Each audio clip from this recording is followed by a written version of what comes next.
What is going on, everybody, and welcome back to the White Sea Deer channel. Hey, thank you guys so much for joining me.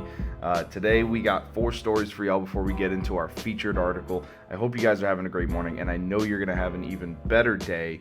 I got all the news of the nerddoms you guys want to hear about, so let's get into it. Gotta have a sip of coffee or I'm gonna die. I'm so excited to jump into these news stories. Before we go any further though, make sure you like and subscribe. It goes a long way to help me grow this channel. I would really appreciate it. It just takes a click of a button. And then also, if you're a fan of podcasts, go to your local podcast service and set to follow the Baked Beans podcast. Myself and Max and David from over in the Zap Quack Packs channel. We just finished recording this weekend, so a new episode should be out sometime this week. But without further ado, let's jump right into the news. Let's go.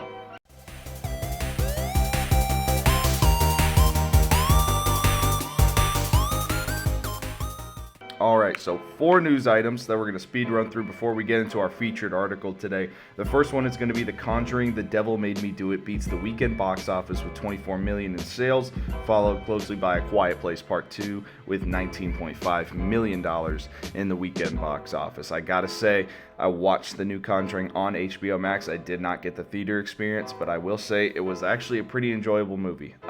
It's definitely one of the more tame Conjuring movies. I wouldn't say I was really that scared throughout any of it, and that's not me trying to be a tough guy. It really wasn't that scary of a movie. It was more action, thriller, and a lot of deep lore and storyline. So if that's your thing, if you're not into the crazy horror movies like some of the older Conjurings, this is probably a good movie for you. I'm sure it would have been amazing to watch in theaters. I just don't usually watch horror movies in theaters because I'm a baby and they really freak me out. This is probably one I could see myself watching in theaters though. But really great movie. I still haven't seen A Quiet Place Part 2. I have to see it, but that one is only in theaters, I think. So I just haven't made it to a theater yet. I'd rather be at home watching HBO Max. But anyways, moving on to our second story. This month is the month of June. The United States government is going to be declassifying a bunch of UFO stuff. They're going to be coming out with a report. In my honest opinion, we're not going to see anything new. It's going to be a lot of the same. There's stuff in the air and we don't know what it's about. So I just thought that was a cool little story. We talked about it on the podcast before, but I just don't see anything crazy coming out of it. And then the next 2 news items are kind of tied together.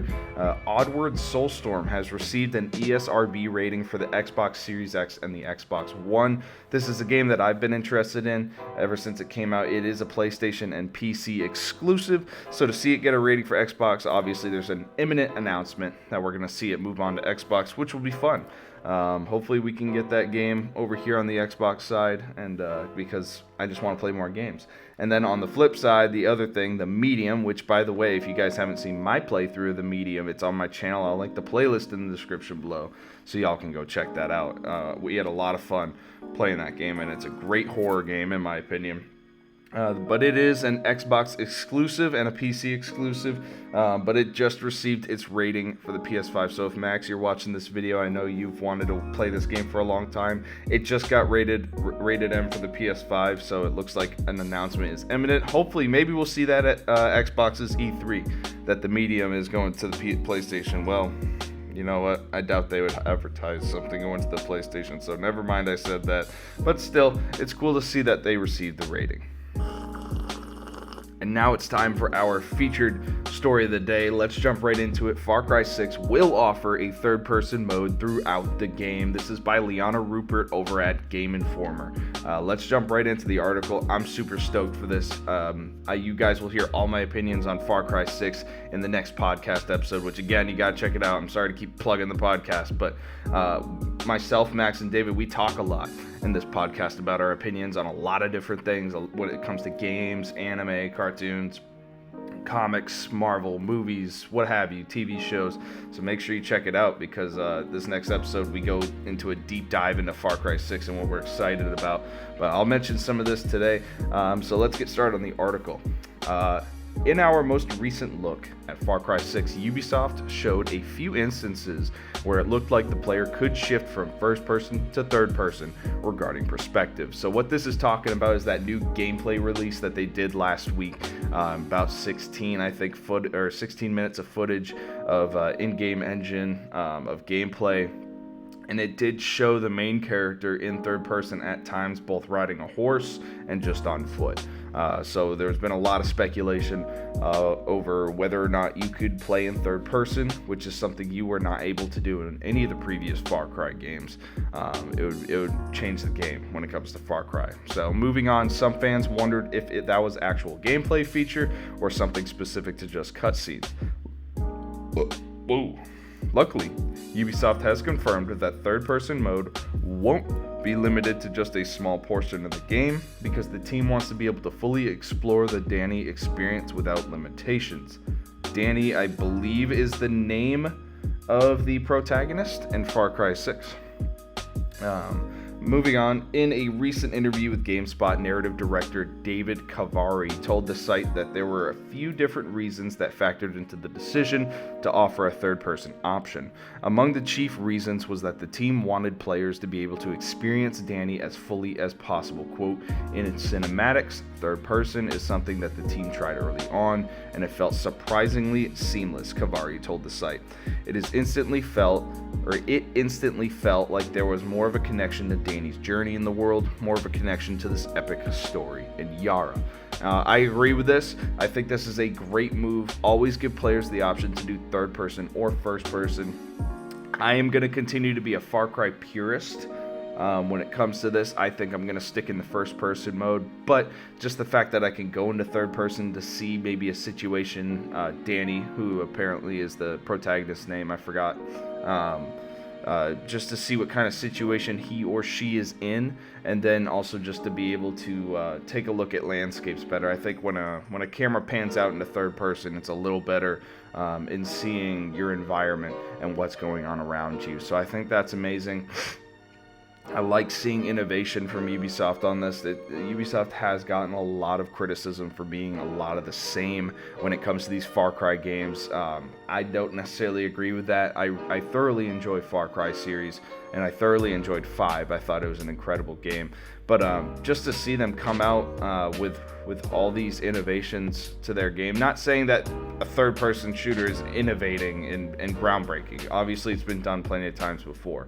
But to take an IP with the caliber of Far Cry and switch up the gameplay mechanics as much as they're doing, you got customizable characters, customizable weapons, third-person viewing.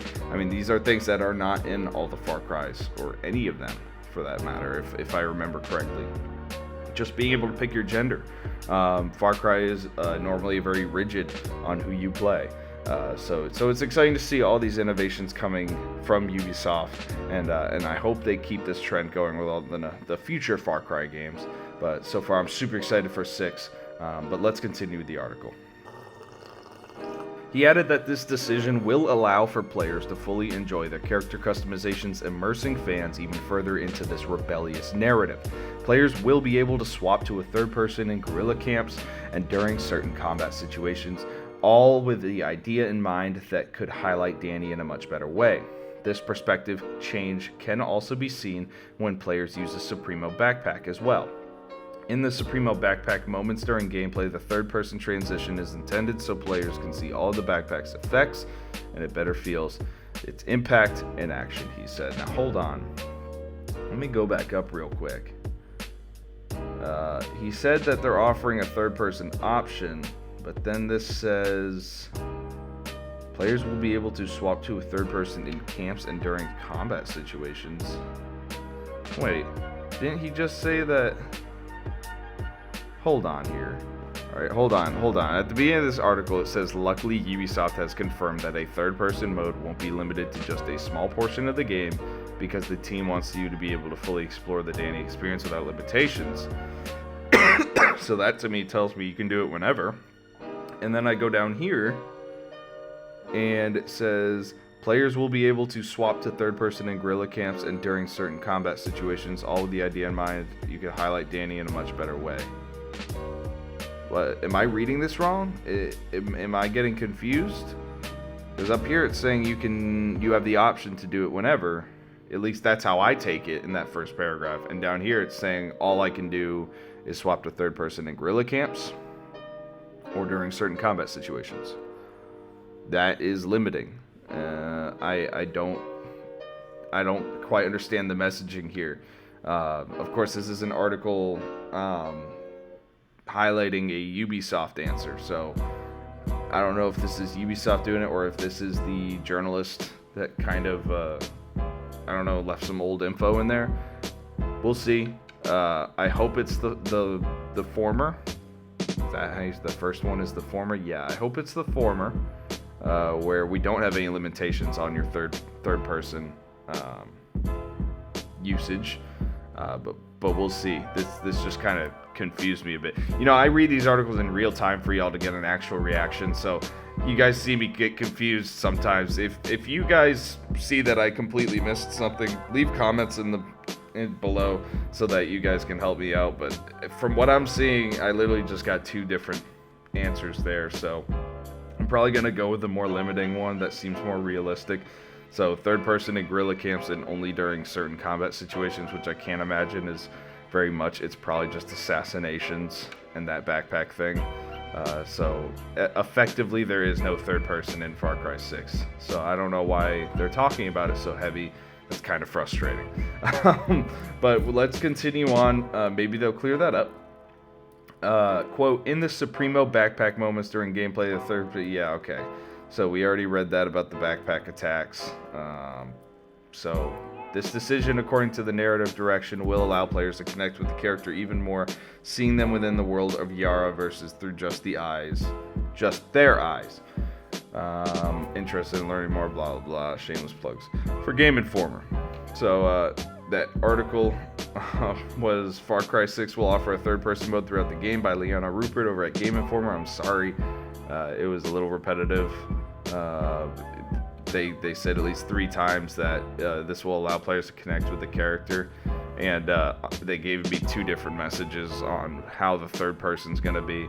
I mean, up here they specifically say we don't want it to be a limited feature, and then later on down in the article they say it is going to be an extremely limited feature.